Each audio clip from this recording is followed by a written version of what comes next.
আমার স্বামী প্রশ্নটা করতে বলছে আপনাদেরকে যে আমার স্বামী কিছুদিন আগে বাড়িতে যে একটা গরু কিনছে কুরবানি দেওয়ার জন্য, আগামী বছর আমরা কুরবানি দিব। গরু। তাই আমার শাশুড়ি আকিকা দেওয়া হয়নি। তাই কি ওই ওই গরুর ভিতরে কি 2টা বা 3টা নাম কি আকিকা কি দেওয়া যাবে ভাইয়া? এটা ইসলাম কি বলে আমি জানতে চাচ্ছিলাম।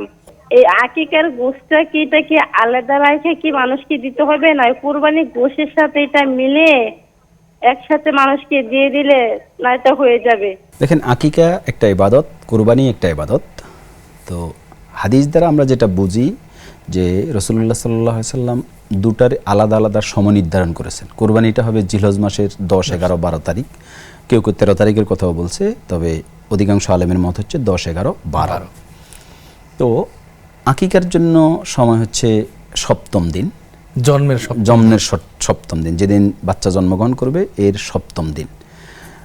আয়েশা সিদ্দিকা রাদিয়াল্লাহু তাআলা হাদিস ইমাম বাইহাকি রিওয়ায়াত করেছেন, এখানে 14 বা 21-এর কথাও আসছে। তো এই হাদিসকে কোনো কোনো মুহাদ্দিস দঈফ বলেছে। তো অধিকাংশ মুহাদ্দিসদের মত অনুযায়ী বিশুদ্ধ মত হচ্ছে সপ্তম দিন দেয়া। জি।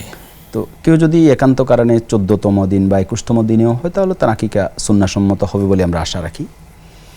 কিন্তু কোরবানির সাথে আকিকা দেওয়ার ব্যাপারে আমরা হাদিসে কোনো বর্ণনা পাই না, সাহাবায়ে কেরামের কোনো আমলও আমরা পাই না।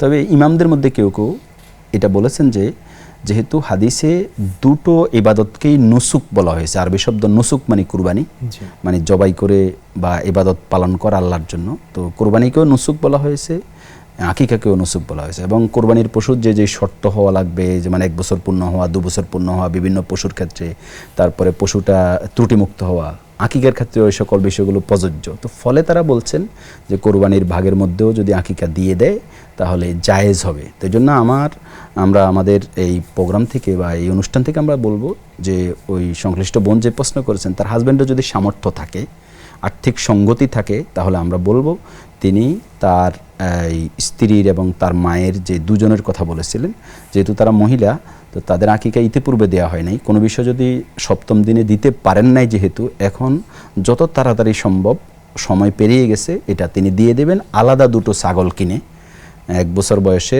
2টো ছাগল কিনে দুজনের পক্ষ থেকে আকিকা তিনি দিয়ে দিবেন, এটাই হলো সুন্নাহ।